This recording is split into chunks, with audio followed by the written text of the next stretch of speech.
Hi friends সবাইকে আমার চ্যানেলে ওয়েলকাম। আজকে দেখো আমি কি বানাচ্ছি। আজকে আমি বানাচ্ছি হলো মাটন। কেননা আজ হলো সানডে, বাঙালি সানডে মানে মাটন। তাই গরম গরম তেলের মধ্যে দিয়ে দিলাম আলু, একটু মটন একটু আলু না হলে, আলুটা সবাই ভালো খায়, একটুখানি বেশি করেই, তাই একটু আলু দিলাম। হ্যাঁ কি না বলো? আমাদের বাঙালিদের মটনে আলু না হলে মনে হয় জমেই না। আমার তো আবার অত পছন্দ না, কিন্তু আমার হাজব্যান্ডের তো এক দুটো আলুতে চলে না, একটু বেশি আলু লাগে। চলো আলুটা ভাজা হয়ে গেলো, আলুটা না একটুখানি বেশি ফ্রাই হয়ে গেল, আলুটা ভাজা হয়ে গেছে। এবার দিয়ে দেবো সব গোটা মশলা। গোটা মশলা দিয়ে দেওয়ার পরে এবার দিয়ে দেবো পেঁয়াজ।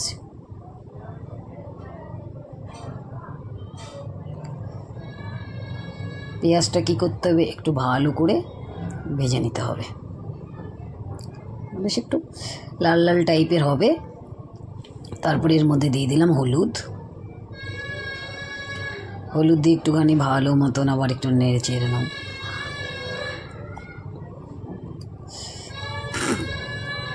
আমাদের আবার রোজ দিন মাটন হয় না, মানে প্রত্যেক সানডে হয় না। সানডে মানেই আমি যখন বললাম মাটন, কিন্তু প্রত্যেক সানডে কিন্তু হয় না। এবার দিয়ে দেবো মশলাটা, মানে এই মশলাটার মধ্যে আদা রসুন জিরা পেঁয়াজ সব কিছুই মানে দিয়ে একসঙ্গে আমি পেস্ট করি। এবার এই মশলাটাকে খুব ভালো করে কষিয়ে নেবো। দেখো খুব ভালো করে কষানো হয়ে গেছে, একদম জবরদস্ত কষানো হয়েছে কিনা বলো। এবার কি করব, এবার দিয়ে দেবো মাটনগুলো। দেখো দিয়ে দিলাম মাটন। এবার মাটনগুলো দিয়ে আবারও একটু বেশ ভালো করে নাড়াচাড়া দিয়ে নিই। এই মাটন ফাটন এসব রান্না হলো বারবার শুধু নাড়ো আর কিছু না, মানে ভালো করে তোমাকে মাটন কষাতে হবে। এবার এটাকে একটুখানি ঢাকা দিয়ে দিই, মানে সিমে একটু হলে মশলাটা ভালো ইসে হবে। দেখো ভালো করে কষানো হয়ে গেল আমার, বুঝেছ? এবার আরও অল্প একটু কষাবো। কীরকম ভালো দেখে জিভে জল আসছে কি না? এবার আমি এইটা কিন্তু আমার স্টাইলের রান্না। এবার দিয়ে দিলাম একটু টমাটার।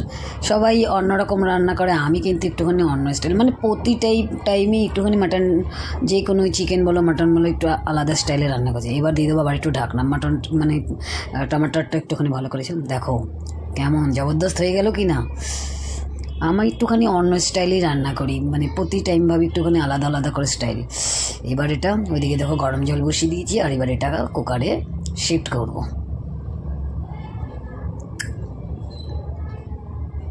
আর মটন যখনই রান্না করবে না, যদি মানে জল, আমি কোনো সময় মটন রান্না করলে আবার জল দিই না, শুধু একদম সিমে ঢেকে ঢেকে করি। কিন্তু আজকে একটুখানি মানে ঝোল টাইপের বানাবো, তাই দেখো ওই পাশে আমি দেখো গরম জল বসিয়েছি।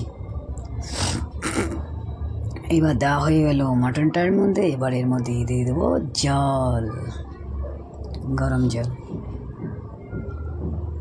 গরম জলটা কী বলতো, কড়াইতেই করেছি না, কড়াইয়ের থেকে বেশি করে না দিলে আমার কড়াইটা ধুয়ে দিলে, দেখো কড়াইটা একটুখানি ধুয়ে তারপর দিয়ে দিলাম এর মধ্যে।